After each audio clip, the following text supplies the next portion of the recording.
All over the country today, people are cycling in aid of historic churches, and we're here at St Paul's in Bedford, seeing off the cyclists as they start a journey from Bedford to Oxford.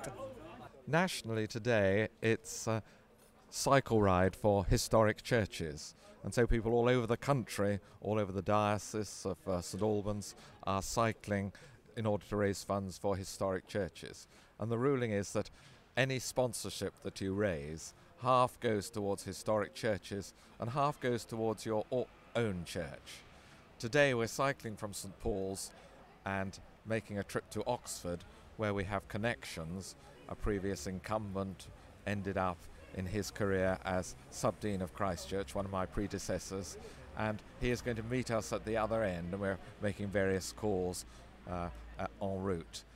And the idea that is here that anything raised will go towards half towards historic churches, but half towards the organ fund with this particular group. How much are we talking about then? Altogether, the whole organ rebuild, including the console, will be nearly 400,000. Tell me, Ben, what's your involvement today? Well, I sing in the choir at St Paul's Church, and we thought it would be a good way to raise money within the auspices of the Historic Churches Trust Cycle and Walk event today to cycle across to Oxford. Selected Oxford because one of the other things which is of interest locally is reconnecting Bedford to Oxford by rail. So we'll be taking roughly the route that the train would do if it's at Bletchley, I think, and Bicester were reconnected by rail, and Bedford to the west of the country. So people could get to places like Exeter and Bath and Bristol and Cardiff. And Andy, what is your role in this? Well, I'm the church organiser, so this is one part of it. Other people will be walking around the town, other people will be cycling around the county, and I put all that together. And how much do you hope to raise today?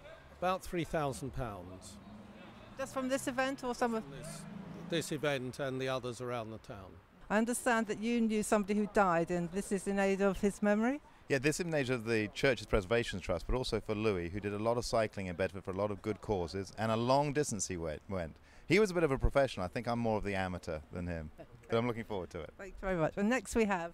I'm James Valentine. I'm Labour's candidate, Labour's mayoral candidate for the Labour by-election. And so I'm looking forward to it. And do you do cycling as a hobby? I'm what you call a weekend cyclist. Yeah, I cycle a bit. So I'm just a little bit apprehensive about this long distance, but I'll do my best. Should be fun. Yeah. I'm Henry Vann. I'm the Liberal Democrat parliamentary campaigner. And I understand you're a member of the church here. I do sing in the choir here sometimes. Yeah, absolutely, whenever I get the chance. And I also cycle around and sometimes cycle to church in the morning. So definitely think cycling's a good thing.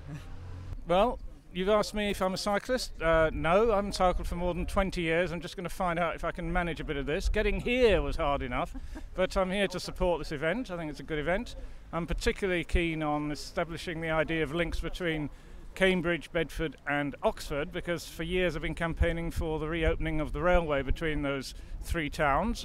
We have Bedford to Bletchley.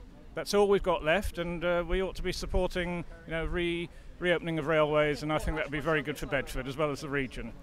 All those cyclists going up to Oxford in aid of this organ, let's hope they raise lots of money for St Paul's Church here in Bedford. This is Judy Oliver from Local News TV.